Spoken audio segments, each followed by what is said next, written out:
Hello everyone. तो कैसे हैं आप लोग? चलिए आज हम बात करते हैं कॉन्टिनेंटल ड्रिफ्ट थ्योरी की, महाद्वीपीय विस्थापन सिद्धांत।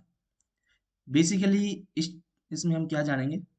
इसमें जानेंगे जो हमारे महाद्वीप हैं, जो कॉन्टिनेंट है, वो मूव भी करते हैं। अब ऐसा नहीं है कि आप रात को सोए और सुबह पता चला कि आप तो नॉर्थ अमेरिका के पास चले गए या साउथ अमेरिका के पास चले गए। तो ऐसा नहीं है। कई कई लाखों साल, करोड़ों साल लग जाते हैं उसे मूव करने में। तो सपोज करिए कि आप एक साइंटिस्ट हैं और जियोलॉजिस्ट हैं आप एक। तो आपके माइंड में रैंडमली क्वेश्चन आ गया कि जैसा आज के टाइम में जो अर्थ पर जो टोपोग्राफी दिखती है हमें, कि कहीं पर माउंटेन है, मैदान है, ठीक है। तो और जगह जगह पर ये देखिए, यहाँ पर पता चला कि ये जो है नॉर्थ अमेरिका है, एक लैंड मास इधर है, एक यहाँ पर है। तो क्या ये शुरुआत में भी ऐसा ही था क्या? क्या स्टार्टिंग में भी ऐसा ही था, या फिर ये सब एक ही लैंड मास का पार्ट थे? क्या ऐसा हो सकता था? तो इस चीज की स्टडी की एक साइंटिस्ट है हमारे, अल्फ्रेड वेगनर ने। तो अल्फ्रेड वेगनर ने 1912 में इसकी स्टडी की। तो उन्होंने क्या बताया था कि उन्होंने बताया था कि जो सभी महाद्वीप हैं हमारे, जो कॉन्टिनेंट है, जैसे आज के टाइम में जो देख लो, ऑस्ट्रेलिया हो गया, नॉर्थ यूएसए हो गया, साउथ यूएसए हो गया, अफ्रीका हो गया, तो ये सब जो कॉन्टिनेंट थे ना, ये पहले एक अकेले भूखंड का पार्ट थे। मतलब सिंगल एक लैंड मास था, ठीक है। जिसे क्या नाम दिया उन्होंने? उन्होंने नाम दिया पेंजिया। अब ऐसा नहीं है कि ये पेंजिया ही क्यों नाम दिया, ठीक है। अब वहां पर मतलब जमीन के टुकड़े को या किसी पार्ट को उनकी लैंग्वेज में झाके थे, तो पेंजिया कहा गया, तो पेंजिया बोलते थे। तो इस वजह से उन्होंने जो कॉन्टिनेंट है, जो सिंगल लैंड मास है, उसका नाम पेंजिया रख दिया, ठीक है। और अब ऐसा तो है नहीं कि सिर्फ पेंजिया ही पेंजिया था, आसपास समुद्र भी था। तो उसे नाम दिया इन्होंने क्या? पैंथालासा, ठीक है। अब इन्होंने बताया कि जो ये पेंजिया पार्ट था ना, ठीक है, ये आगे टूट गया दो टुकड़ों में, 200 से 300 मिलियन ईयर्स पहले, ठीक है। तो अगर दो टुकड़ों में टूट गया, तो उसमें से क्या था, एक नॉर्दर्न पार्ट और एक साउथ। तो नॉर्दर्न वाले पार्ट जो है उसे क्या कहा गया? उसे कहा गया लॉरेशिया। और जो सदर्न लैंडमास था उसे क्या कहा गया? उसे गोंडवाना लैंड कहा गया। अब आप देखो कि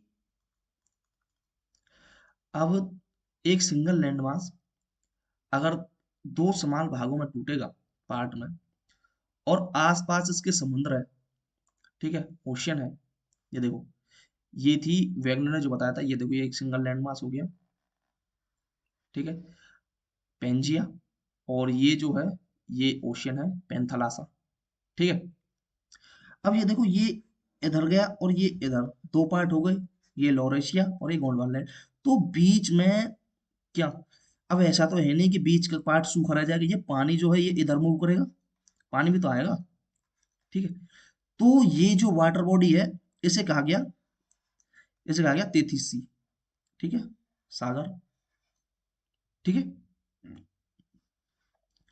तो आपको कुछ वर्ड मिले, एक पेंजिया मिल गया, single land mass, Panthalassa, ocean. Pangaea टूट गया दो पार्ट में, north south, north one Laurasia, south Gondwana land, बीच का ओशियन जो बचा वो तेथिस तेथिस सी, ठीक है। अब ये देखो, इन्होंने बता तो दिया कि भाई ऐसे ऐसे हो गया, ये लॉरेशिया बन गया, ये गोंडवाना लैंड दो पार्ट में डिवाइड हो गया, तेथिस सी आ गया। अब ऐसा तो है नहीं कि ये अकेले ही साइंटिस्ट थे, और भी साइंटिस्ट थे। तो क्वेश्चन मार्क उनके माइंड में भी आएगा कि भैया चलो मान लेते हैं कि ये टूट गया, कि आज के टाइम पे जो हमें ये लैंडमार्क्स दिखते हैं, ये कभी एक पार्ट थे, ठीक है, सपोज कर लिया। अब उसके प्रूफ भी तो होगा कुछ। अब ऐसा तो है नहीं कि इन्होंने हवा में बात मार दी कि मीन कि चलो ये लो ऐसा था, मान जाओ मेरी बात। तो उन्होंने भी तो कुछ ना कुछ प्रूफ दिए होंगे, कुछ प्रूफ करके दिखाया होगा कि भैया ये देखो मैं आपको सबूत देता हूँ कि ऐसा था, हुआ था। तो इन्होंने सबूत भी दिए होंगे। तो चलो अब इनके सबूतों की बात बात करते हैं। एविडेंस क्या दिए इन्होंने। तो एविडेंस की बात अगर हम करें, तो सबसे पहला एविडेंस इन्होंने दिया था जिग्सा फिट का। ठीक है, तो उन्होंने सबसे पहले क्या दिया, जिग्सा फिट का। इसका क्या है, ये देखो इसमें इन्होंने बताया था कि जो पहले जो सभी जो कॉन्टिनेंट थे वो एक दूसरे से पजल की तरह जुड़े हुए थे। ये देखो इस तरीके से, ये देखो यूरेशिया वाला पार्ट, यहाँ इधर साइड ये देखो, ये जो है नॉर्थ यूएसए वाला पार्ट, ये साउथ यूएसए, ये देखो ये अफ्रीका वाला पार्ट, ये देखो ये क्या है, अटलांटिक ओशियन वाला पार्ट जो है, अटलांटिक ओशियन नीचे की साइड। ठीक है, तो इन्होंने क्या कहा था कि ये पजल की तरह एक दूसरे से जुड़े हुए हैं। ये देखो ये जुड़े हुए हैं। ठीक है, और इसका एग्जाम्पल उन्होंने दिया कि ये देखो, इन्होंने साउथ अमेरिका और एक अफ्रीका का एग्जाम्पल दिया। यहाँ पर जो ये कोस्ट है गिनी वाला, और ये ब्राजील वाला पार्ट। ठीक है, इन्हें जोड़कर बताया कि ये देखो ये अटैच हो गया, ये देखो ये जुड़ गया पूरा पूरा। ठीक है, तो एक एग्जाम्पल तो उन्होंने ये दिया, एविडेंस जिग्सा फिट का। दूसरा क्या दिया, दूसरा एग्जाम्पल दिया इन्होंने किसका, एक सिमिलर माउंटेन चेन का। ठीक है, अब देखो नॉर्थ अमेरिका में जब आप वर्ल्ड ज्योग्राफी पढ़ोगे तो वहां पर एक माउंटेन है, एप्लेशियन माउंटेन। ये देखो ये इधर है, ये रहा एप्लेशियन माउंटेन। ठीक है, और यूरोप में नॉर्वे के पास, नॉर्वे में वहां पर एक माउंटेन है, स्कैंडिनेवियन माउंटेन। ठीक है, ये जो नॉर्थ अमेरिका में एप्लेशियन माउंटेन है, इसे और इसे जोड़कर बताया कि ये दोनों जो हैं ये एक ही माउंटेन है। जब कॉन्टिनेंट जो थे, जब उनमें मूव हुआ, ये इधर गया और ये इधर गया, ठीक है, तब इनमें बीच में क्रैक्स आ गया और ये टूट गया। ठीक है, और मैं आपको इन्हें जोड़कर दिखाता हूँ, ये देखियो ये एक ही पूरी एक माउंटेन चेन है। ठीक है, तो इन्होंने एक ये प्रूफ दिया, और इनके बारे में ये भी बताया कि ये देखो कुछ माउंटेन होते हैं जैसे फोल्ड माउंटेन हो गया, ठीक है, ब्लॉक माउंटेन हो गया, रेसिडुअल माउंटेन हो गया, जो अपशिष्ट पर्वत होते हैं। जैसे हमारे इंडिया में अगर देखा जाए तो अरावली माउंटेन है जो अपशिष्ट पर्वत है, मतलब रेसिडुअल माउंटेन है। तो ये रेसिडुअल माउंटेन है और ये भी रेसिडुअल माउंटेन है। ठीक है, एक प्रूफ ये भी दिया। तो सिमिलर माउंटेन चेन हो गई नॉर्थ अमेरिका की और यूरोप की। ठीक है, इसके बाद और प्रूफ क्या दिया, इसके बाद एक प्रूफ दिया, क्या, एक दिया ट्लाइट डिपॉजिट का। ठीक है, एक तो होता है ट्लाइट डिपॉजिट, ये भी दो तरह के होते हैं, जो निक्षेप जो होते हैं। ठीक है, जो मतलब जैसे नदियां जो होती हैं अपने रास्ते में से जो निक्षेप वगैरह लेकर आती हैं, छोटे छोटे पत्थर कंकर जो उस तरह के, रेत माटी जो आ जाती है, ठीक है, उस तरह की। तो दो तरह के होते हैं, एक तो हो गया ट्लाइट डिपॉजिट और एक होता है प्लेसर डिपॉजिट। वो मैं आपको बताऊंगा। ये ट्लाइट डिपॉजिट जो है, ये है किसके द्वारा, ये ग्लेशियर्स के थ्रू है। जब ग्लेशियर्स का इरोजन होता है ना, तो जब वो बहते हैं जैसे ऊपर माउंटेन से आए नीचे, ठीक है, तो कुछ ना कुछ अपने साथ सेडिमेंट्स भी लेकर आते हैं। ठीक है, अब थोड़ा बहुत अपरदन तो वो भी करेंगे, ठीक है, इरोजन तो वो भी करेंगे पहाड़ों का। ठीक है, तो ट्लैट डिपॉजिट के बारे में बताया था कि ये देखो यहाँ पर जो अवसाद, जो सेडिमेंट्स मिले हैं, और यहाँ के, और ये इंडिया वाला, और ये जो है ऑस्ट्रेलिया का साउथ वेस्ट वाला पार्ट जो है, यहाँ पर जो डिपॉजिट मिले हैं ना, वो सिमिलर मिले हैं। ठीक है, एक जैसे मिले हैं। तो ये क्या दिखाता हमें, ये देखो अगर मैं इसको यहाँ ऐड कर दूं, ठीक है, तो ये जुड़ जाएगा यहाँ पे। ये देखो ये यहाँ का पार्ट है, और इसे देखो यहाँ पे ऐड कर दिया जाए तो ये एक चीज बन जाएगी। ठीक है, तो ये एक एविडेंस ये दे दिया टेलाइट डिपॉजिट का, ठीक है। और एविडेंस क्या दिए, ठीक है, टेलाइट डिपॉजिट हो गया और सिमिलर माउंटेन चेन हो गई, ठीक है, जिग्सा फिट हो गया। ओके, एक और बात करते हैं हम,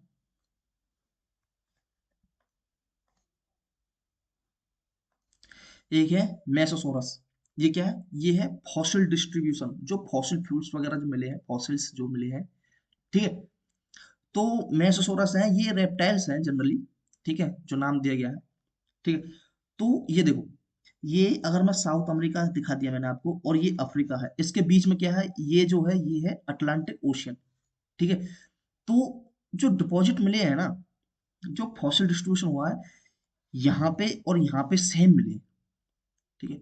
अब देखो ये रेप्टाइल्स हैं, मतलब जमीन पर रहने वाले जीव हैं ये। अब आप खुद सोचो कि इतना बड़ा ये ओशियन है, अटलांटिक ओशियन। अब अगर मान चलो ये साउथ अमेरिका में है, ठीक है, तो इतने बड़े ओशियन को एक क्रॉस करके तैर के यहाँ तो जा नहीं सकता कि भाई मैं यहाँ से चला जाऊंगा और यहाँ पे मतलब अपना एवोल्यूशन करूंगा, स्पेशलाइजेशन करूंगा, ठीक है। तो ऐसा तो हो नहीं सकता।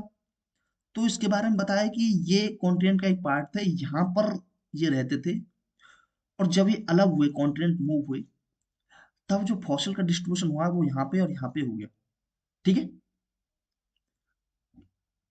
तो शायद मैं आपको समझा चुका हूँ इस चीज को भी, ठीक है।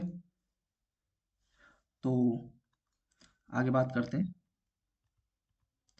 तो ये बता दिया मैंने, फॉसिल डिस्ट्रीब्यूशन, ठीक है। और एक चीज है प्लेसर डिपॉजिट। ये प्लेसर डिपॉजिट क्या होता है, ये देखो। अब देखो, हमारे यहाँ पर इंडिया में एक नदी है, स्वर्णरेखा नदी, ठीक है, रिवर। उसमें क्या है कि स्वर्ण नाम क्यों रखा गया उसका, ठीक है, कुछ ना कुछ उसमें गोल्ड के पार्टिकल्स होते हैं, ऐसा नहीं है कि बड़े बड़े, छोटे छोटे, कहीं ना कहीं, ठीक है। तो नदियां अपने साथ भी तो कुछ क्या डिपॉजिट लेकर आती हैं। देखो मैंने दो तरह के डिपॉजिट मैंने आपको बताए थे, एक टिलाइट डिपॉजिट और एक प्लेसर डिपॉजिट। ये प्लेसर डिपॉजिट है, ये नदियों द्वारा जो इरोजन होता है, तो उसके पास जो निक्षेपण जो बचता है, डिपोजिशन पार्ट, उसे बहा कर लेकर आए। इसमें क्या है कि रिवर है घाना, घाना कोस्ट, ठीक है। तो यहाँ पे सोना मिलता है, ये कहाँ, वेस्ट अफ्रीका में है, ठीक है, गोल्ड बियरिंग विंस। तो यहाँ पे जो रिवर है वो, उसमें सोना मिलता है, बट उसका अगर मैं ओरिजिन देखूं, अगर मैं उसका स्रोत देखूं कि कहाँ से आया, उस तरह की चट्टान भी तो होनी चाहिए भाई, जहां से, अब ऐसा तो है नहीं कि नदी आ गई अपने आप प्रेजेंट हो गई वहां पे, तो भाई किसी ना किसी पहाड़ से, किसी माउंटेन से तो निकलेगी। अब उस तरह का कोई माउंटेन भी तो होना चाहिए, पर्वत भी तो होना चाहिए, जहां पे जो ये गोल्ड डिपॉजिट है वो मिलते हों, तभी तो नदी अपने साथ बहा कर लेकर आएगी, ठीक है। तो वो कहाँ पर मिले हैं, अगर मैं माउंटेन, जो मैं माउंटेन्स की बात करूं, पर्वतों की बात करूं, वो मिले हमें ब्राजील में। और रिवर बह रही है कहाँ, घाना में, ठीक है, इसमें है। तो कहीं ना कहीं कुछ ना कुछ पार्ट तो होगा, ठीक है। तो एक प्रूफ उसने ये दिया, तो टोटल प्रूफ कितने हो गए, तो एक मैंने जिग्सा फिट बताया, एक मैंने ट्लाइट डिपॉजिट हो गया, एक बताया मैंने सिमिलर माउंटेन, एक प्लेसर डिपॉजिट, और एक है फॉसिल डिस्ट्रीब्यूशन। एक और देखते हैं, एक था रॉक एज के बारे में, जो समानता थी, और समानता मैंने आपको क्या बताई, जो एज है रॉक्स की, आप खुद याद करो, मैंने सिमिलर माउंटेन चेन बताई थी आपको, ठीक है, जो स्कैंडिनेवियन माउंटेन था यूरोप के अंदर, नॉर्वे, और नॉर्थ अमेरिका में जो था वो कौन सा था, एप्लिशियन माउंटेन, या फिर जोलन माउंटेन भी बोलते हैं उसे, नहीं जोलन माउंटेन यूरोपियन यूनियन वाले को बोलते हैं, स्कैंडिनेवियन को, ठीक है। तो वो दोनों क्या थे, वो दोनों मैंने बताया था आपको कि रेसिडुअल माउंटेन थे, मतलब रेसिडुअल माउंटेन थे वो, ठीक है, अवसाद पर्वत थे। तो अब बहुत पुराने हैं, रॉक्स में समानता है, तो एक प्रूफ यहां से भी निकलता है, ठीक है। अब देखो इन्होंने एविडेंस तो दे दिए, अब इनसे पूछा गया कुछ क्वेश्चन आंसरिंग की गई कि भाई चलो ठीक है, हमने मान लिया कि ये आपने दे दिए, आपने बता दिया सारा कुछ, ठीक है। बट भैया अब साइंटिस्ट और हैं तो वो क्वेश्चन आंसरिंग तो करेंगे कि भाई इन्होंने बताया कि 200 से 250 साल पहले ऐसा कुछ हुआ था, ठीक है। ये देखो मैं आपको एक इमेज दिखाता हूँ,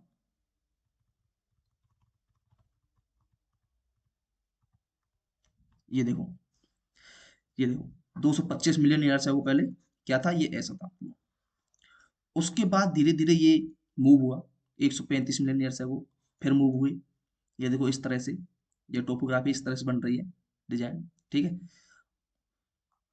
और प्रेजेंट में अगर हम देखें तो इस तरह से है ये सारा सिस्टम, ठीक है।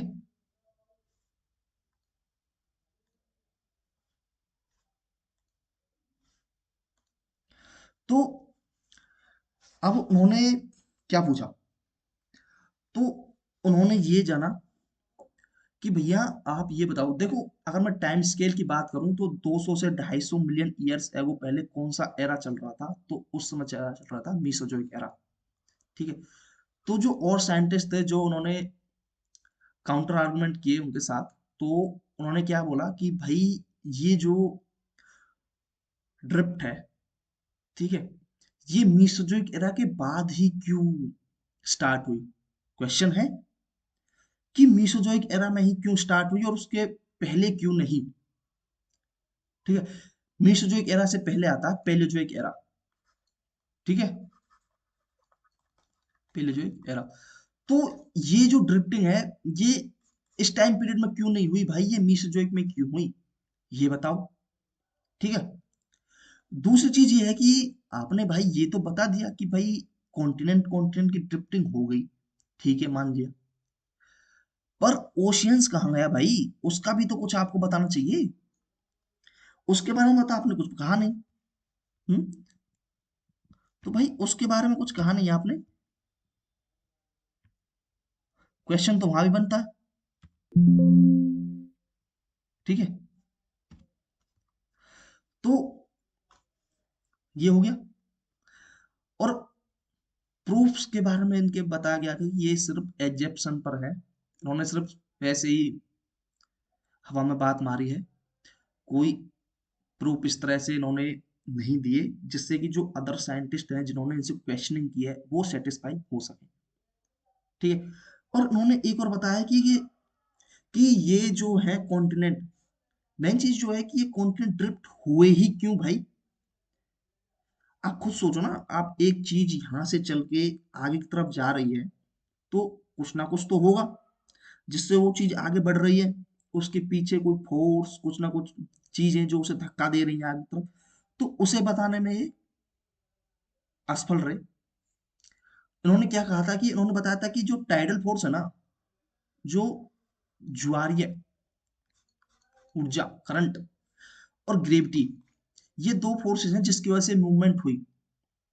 बट भैया क्वेश्चन ये भी लिख रहा आता है कि टाइडल करंट ठीक है मान लिया, तो ये इधर उधर क्यों नहीं गए भाई, एक ही डायरेक्शन में क्यों गए, देखो नॉर्थ में साउथ में इधर उधर भी तो जाने चाहिए थे, इस तरह से क्यों जा रहे हैं भाई, ठीक है। और एक बताया था कि इन्होंने ग्रेविटी वाला, कि इस वजह से दूर होते चले गए। बट मेन चीज क्या है कि ये असफल रहे पूरी तरीके से बताने में कि रियल रीजन था क्या इसके पीछे।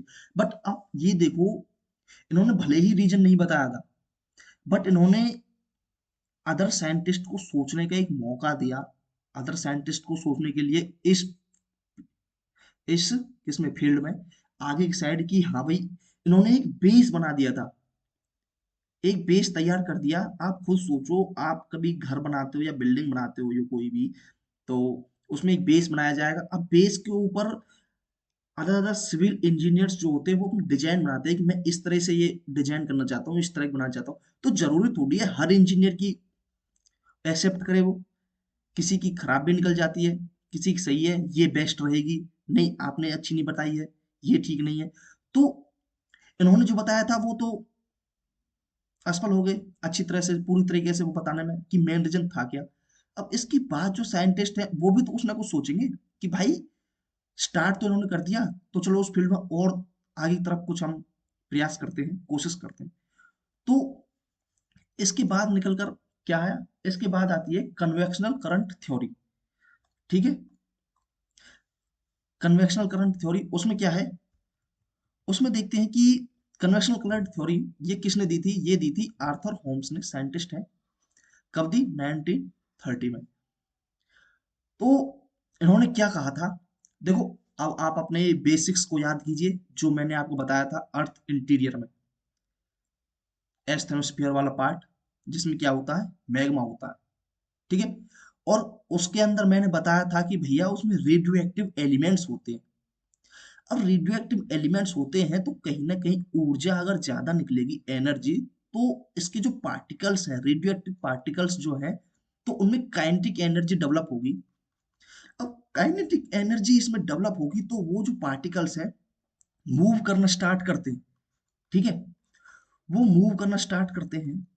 ठीक है, तो इस चीज को बताया किसने, आर्थर होम्स ने। कैसे, इन्होंने कहा था कि भैया जो मेंटल पार्ट है ना पृथ्वी का, ठीक है, उसमें क्या है कि उसमें संवहनीय धाराएं चलती हैं, कन्वेक्शनल करंट। ये देखो, ये जो पार्टिकल्स का मूव हो रहा है इसे साइंटिफिकली भाषा में बोलेंगे कन्वेक्शनल करंट। ठीक है, ये जा रहे हैं। ठीक है, और ये किसकी वजह से होते हैं, रेडियो एक्टिव एलिमेंट्स की वजह से। थर्मल डिफरेंसेस जब आते हैं कि कहीं पर एनर्जी ज्यादा है तो कहीं पर कम है। ठीक है, ये मैं आपको बता चुका हूं अर्थ इंटीरियर में। ठीक है, अब देखो, अब ये जो चीज है, आप देखो, ये यहाँ से पार्टिकल है। ठीक है, इस तरीके से मूव कर रहे हैं। अब खुद सोचो भैया, ये अगर मूव कर रहे हैं ये पार्टिकल, तो अब याद करो मैंने आपको एक और एग्जांपल बताया था, नाव वाला, शिप, कि अगर नीचे पानी है और ये देखो इसके ऊपर अगर ये नाव है, तो भैया ये नाव इस पानी के सहारे बहेगी, पानी के ऊपर तैरेगी ये। ठीक है, तो पानी जिस दिशा में लेकर जाएगा उस दिशा में जाएगी। तो नाव अगर हम सपोज करें यहाँ पर जो हमारे कॉन्टिनेंट है वो है, ठीक है, कॉन्टिनेंट जो है वो हमारा नाव है, तो ये हमारा ओशनल पार्ट अगर हम इसे, मैं पानी मान लूं, मेंटल, तो यहाँ ये तो सॉलिड है और ये सेमी सॉलिड लिक्विड है इसके मुकाबले। ठीक है, तो ये जिस डायरेक्शन में मूव करेगा तो यहाँ पर अटैक तो करेगा भाई, इसे अपने साथ लेकर जाएगा। ठीक है, ये अपनी तरफ खींचेगा, और यहां से जो लावा निकल रहा है, आप खुद सोचिए, यहाँ से जो ये लावा निकल रहा है ये, ठीक है, ये यहाँ पर हिट कर रहा है इस कॉन्टिनेंट पर। अब एक टाइम पीरियड ऐसा है कि ये टूट जाएगा। अब टूट जाएगा तो भैया ये जो अपनी तरफ है, ये इसे अपनी तरफ मूव कराएगा, ये अपनी तरफ मूव कराएगा। ठीक है, तो एक कॉन्टिनेंट क्या करेंगे, ड्रिफ्ट करना स्टार्ट कर देंगे। ठीक है, तो वास्तविक रीजन जो, रियल रीजन जो था ना, प्लेट, जो कॉन्टिनेंट हमारे ड्रिफ्ट हो रहे थे, तो उनके पीछे जो रियल रीजन था वो दिया किसने, आर्थर होम्स ने, कन्वेक्शनल करंट थ्योरी के थ्रू। ठीक है, मैंने बता दिया क्यों मूव हुई, मेंटल वाला पार्ट, इस तरीके से। ठीक है, अब हमने ये देख लिया कॉन्टिनेंट मूव हुए, क्यों मूव हुए, कन्वेक्शनल करंट थ्योरी देखी। अब हम बात करते हैं एक सी फ्लोर स्प्रेडिंग के ऊपर। क्या, मैंने बताया था कि जो इसके आर्गुमेंट थे, जो चैलेंजेस थे इनके, किसके, अल्फ्रेड वेगनर के, उसमें ये भी था कि आपने कॉन्टिनेंट को बता दिया पर सी फ्लोर का नहीं बताया भाई, कि सी के नीचे भी तो पानी है, उसके नीचे भी जो एक परत है, जो उसका फ्लोर है भाई, वो भी तो किसी ना किसी तरीके से बना होगा, वहां भी तो कोई ना कोई प्रोसेस हुई होगी। तो उस चीज के बारे में बताया हमें किसने, उस चीज के बारे में बताया हमें हमारे एक साइंटिस्ट है 1961 में, हैरी हैस ने। ठीक है, हैरी हैस ने बताया उस बारे में। ठीक है, सी फ्लोर स्प्रेडिंग के बारे में। ठीक है, तो अब देखो उससे पहले एक चीज देखो कि एक चीज होती है कटक, ठीक है, जिसे क्या बोलते हैं, रिज, और एक चीज होती है रिफ्ट वैली। ठीक है। तो ये दो चीजें होती है, ठीक है। तो रिफ्ट वैली क्या होता है? रिफ्ट वैली होती है, अब देखो मैंने आपको बताया था कि यहां से लावा बाहर निकलेगा भाई, ठीक है। तो जिस जगह से लावा बाहर निकल रहा है ना, उसे बोलेंगे रिफ्ट वैली, ठीक है। और ये लावा, अब भाई अब ये लावा इधर ये जा रहा, यहाँ इकट्ठा भी तो होगा। तो और जहां पे ये लावा इकट्ठा हुआ ना, ये देखो ये मान चलो मैंने एक इस तरह से परत बना दी ये, ठीक है। तो ये जो परत बनी है ना, इसे बोलेंगे रिज, जिसे कटक बोलते हैं, ठीक है। तो जहां से लावा निकला वो रिफ्ट वैली, और जहां पर इकट्ठा हुआ ठंडा हो गया जम गया, उसे कटक रिज बोलते हैं, ठीक है। तो सबसे बड़ी जो रिज हमें देखने को मिलती है ना, वो अटलांटिक ओशियन में मिलती है, ठीक है। ये देखिए, ये आप एक डायग्राम देखिए, ये देखिए ये लावा है, ये निकल रहा है ऐसे, और ये ऊपर का पार्ट मान के चलो, ये मैंने क्रस्ट मान लिया, ठीक है। तो ये देखो ये कैसे तोड़ देगा इसे, निकाल के इस तरीके से निकल जाएगा, ये इधर मूव करना स्टार्ट कर देगी और ये इधर, ठीक है।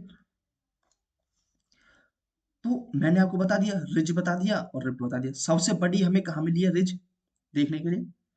मिड ओशियनिक रिज जिसे हम बोलते हैं, मिड ओशियनिक रिज, ठीक है। कहाँ मिलती है ये मिलती है अटलांटिक ओशियन में, ठीक है।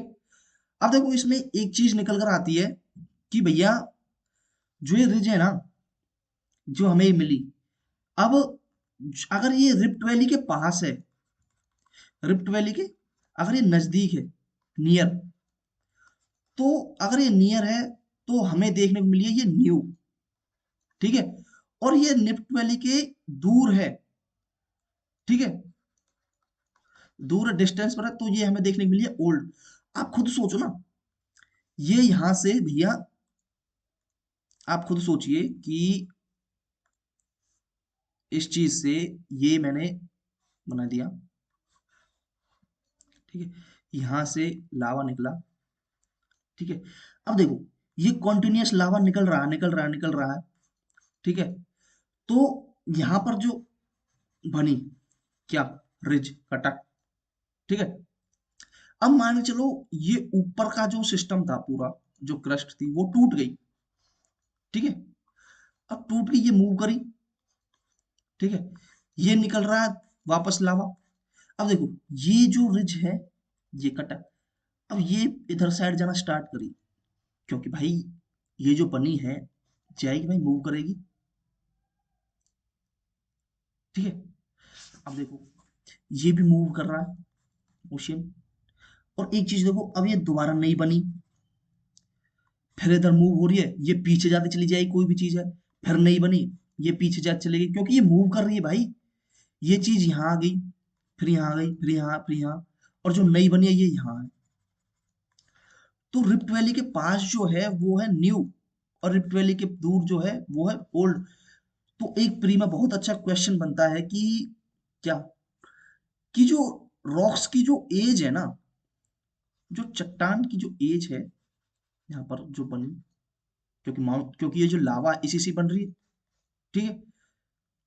ये जो एज है वो टूवर्ड्स कॉन्टिनेंट, अगर कॉन्टिनेंट की तरफ मैं देखूं, ठीक है, यहाँ लावा फ्लो कर रहा, यहाँ से ये गया, तो टूवर्ड्स कॉन्टिनेंट मान चलो यहाँ पर, तो जो रॉक्स की एज है वो ओल्ड होगी या न्यू? तो भैया आप ये देखो यहाँ पर जो पहुंच गई है, तो ये क्या होगी, ओल्ड होगी। और जो यहाँ से नई नई निकल रही है, जो लावा नया नया ठंडा हुआ है, वो क्या है, वो न्यू है, ठीक है, टूवर्ड्स कॉन्टिनेंट, कॉन्टिनेंट की तरफ ओल्ड, ठीक है। तो मैंने आपको ओल्ड और न्यू का कंसेप्ट बता दिया। अब देखो, अब हम साइंटिस्ट ने नीचे मैपिंग वगैरह की, ठीक है। तो वहां पर क्या है, अब एक चीज देखो, ये नॉर्थ है, ये साउथ है, ठीक है। लावा अगर ऐसे निकल रहा है, ठीक है, तो डायरेक्शन लावा की ऐसे होनी चाहिए। बट हमें जो ये रिज मिली है ना, इसकी डायरेक्शन जो ऐसे भी है, ऐसे भी है, ऐसे भी मिली है भैया, ऐसे भी मिली है, इस तरीके से मिली है। ठीक है, कई डायरेक्शन में मिला है, एक सिंगल डायरेक्शन में ये हमें नहीं मिला। ठीक है, तो भैया ये जब हमें एक सिंगल डायरेक्शन में नहीं मिला है तो इसके पीछे भी तो कुछ ना कुछ रीजन होगा, जो एक सिंगल डायरेक्शन में नहीं मिला है। तो इसके पीछे एक रीजन निकल कर आता है, किस चीज का? इसके पीछे रीजन आता है पैलियो मैग्नेटिज्म का। ठीक है, जिसे बोलते हैं पी ए, पैलियो मैग्नेटिज्म। ठीक है, तो इसका क्या है कि अब देखो, हमने मैंने आपको बताया था कि जो अर्थ जो है टिल्ट हुई पड़ी है एक्सिस पर, ये नॉर्थ, ये साउथ पोल। ठीक है, अब पोल्स भी दो हैं पृथ्वी के, जियोग्राफिक पोल्स और मैग्नेटिक पोल्स। ठीक है, तो जियोग्राफिक पोल्स में तो ऊपर नॉर्थ है नीचे साउथ है ही, पर मैग्नेटिक पोल्स में ऊपर साउथ है नीचे नॉर्थ है, इस तरीके से है ये। अब ये नीचे ऊपर साउथ नीचे नॉर्थ, ये ऐसे तो हुआ नहीं, टाइम पीरियड के साथ ये जो मूव की हुई है, मैंने आपको बताया था। ठीक है, पृथ्वी जो घूम रही है। ठीक है, अब देखो, ये जो मैग्नेटिक फील्ड है, ये डेवलप कहाँ से हुआ? ये हुआ कहाँ से? ये जो आउटर कोर है, यहां से, क्योंकि आउटर कोर ही लिक्विड है, उसमें ही क्या होगा, जनरेट हो गई मैग्नेटिक फील्ड्स। ठीक है, तो यहां से ये जनरेट हुआ। अब एक चीज देखो कि ये जो हमारा फील्ड है ना, मैग्नेटिक फील्ड है, ये कनाडा की तरफ मूव कर रहा है। देखो, साउथ में तो है, ये कनाडा की तरफ मूव कर रहा है। ठीक है, और ये जो पोलैरिटी है ना, ये पैलियोमेट्रिज्म जो है, ये बहुत बार चेंज होता रहता है भैया, एक नहीं है। ऐसा नहीं है कि ये एक साइड ही रहेगा, ये साउथ है तो ये साउथ ही रहेगा, नहीं, ये चेंज होती रहती है। और अगर मैं आपको डाटा बताऊं तो भाई, ये 76 मिलियन ईयर्स में 176 बार चेंज हुआ है। ये देखो, कभी यहाँ नॉर्थ, कभी यहाँ साउथ, कभी यहाँ नॉर्थ, कभी यहाँ साउथ, कभी यहाँ नॉर्थ, कभी यहाँ साउथ, कभी यहाँ साउथ, कभी यहाँ नॉर्थ। तो इस तरीके से चेंज होता रहता है भैया ये। ठीक है, तभी तो हमें जो ये रिज मिली है भैया, ये कई डायरेक्शन में मिली है, ऐसे मिली है, ऐसे मिली है, इस तरीके से मिली है, इस तरीके से मिली है, इस डायरेक्शन में। ठीक है, तो आज आपने 3 थ्योरी पढ़ी, कौन कौन सी? पहले हमने पढ़ी क्या? Continental drift theory.